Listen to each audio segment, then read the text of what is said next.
প্রতিদিন যদি 1 মিনিট আমি আমল করি আর এটা নিয়মিত করি আমার মৃত্যু পর্যন্ত, ইনশাআল্লাহ দেখা যাবে আমার আমল নামায় আমলের বিশাল পাহাড় জমা হয়ে গেছে। কিভাবে সেটা, কিসে আমল আমরা 1 মিনিটের ভিতরে এত আমল করতে পারি? কয়েকটা আমরা নজির স্বরূপ বলতে পারি। 1 মিনিটের ভিতরে আমি যদি সুবহানাল্লাহ পড়ি, 1 মিনিট সুবহানাল্লাহ পড়লে 100 বার সুবহানাল্লাহ বলা যায়। এটা পরীক্ষা করে দেখা হয়েছে, আপনি পরীক্ষা করে দেখতে পারেন। সুবহানাল্লাহ সুবহানাল্লাহ সুবহানাল্লাহ গুনে 100 বার সুবহানাল্লাহ পড়তে কতক্ষণ সময় লাগে? সর্বোচ্চ 1 মিনিট সময় লাগে। 1 মিনিট আপনি 100 বার সুবহানাল্লাহ পড়তে পারেন। আর 100 বার সুবহানাল্লাহ পড়লে কি হবে? সহিহ মুসলিম হাদিসে আসছে, নবী সাল্লাল্লাহু আলাইহি ওয়াসাল্লাম বলেছেন, কেউ যদি 100 বার সুবহানাল্লাহ পড়ে, আল্লাহ সুবহানাহু ওয়া তাআলা তাকে 1000 নেকি দান করেন। 1000টি বিনিময় আল্লাহ তাআলা তাকে কিয়ামতের ময়দানে দান করবেন 100 বার সুবহানাল্লাহ পড়লে। তাহলে প্রতিদিন যদি আমি 1 মিনিট সুবহানাল্লাহ পড়ি শুধুমাত্র, তাহলে প্রতিদিন আমি 1000 করে নেকির মালিক হয়ে গেলাম। 30 দিনে 30,000।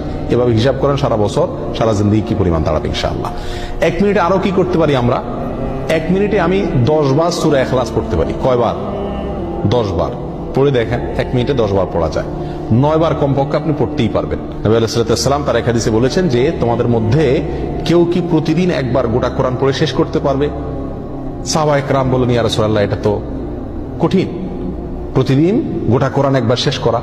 তিনি বলেছেন, সূরা ইখলাস, কুল হুয়াল্লাহ, কোরআনে কারীম 3 ভাগের 1 ভাগ পড়া সমপরিমাণ সওয়াবের সমতুল্য। তাহলে আপনি 1 মিনিট সময়ের ভিতরে যদি 9 বার সূরা ইখলাস পাঠ করেন, তাহলে কয় খতম কোরআনের সওয়াব হলো? 3 বার কোরআন শেষ করার সওয়াব প্রতিদিন 1 মিনিটে আপনি অর্জন করতে পারছেন। আল্লাহ সুবহানাহু ওয়া তাআলা আমাকে প্রতিদিনে 1440টা মিনিট দিয়ে থাকেন। এখান থেকে 1টা মিনিট যদি আমি আমলগুলো করি এবং সারা জীবন নিয়মিত করি, আমলের বিশাল বড় পাহাড় ইনশাআল্লাহ আমার আমল নামায় যুক্ত হয়ে যাবে।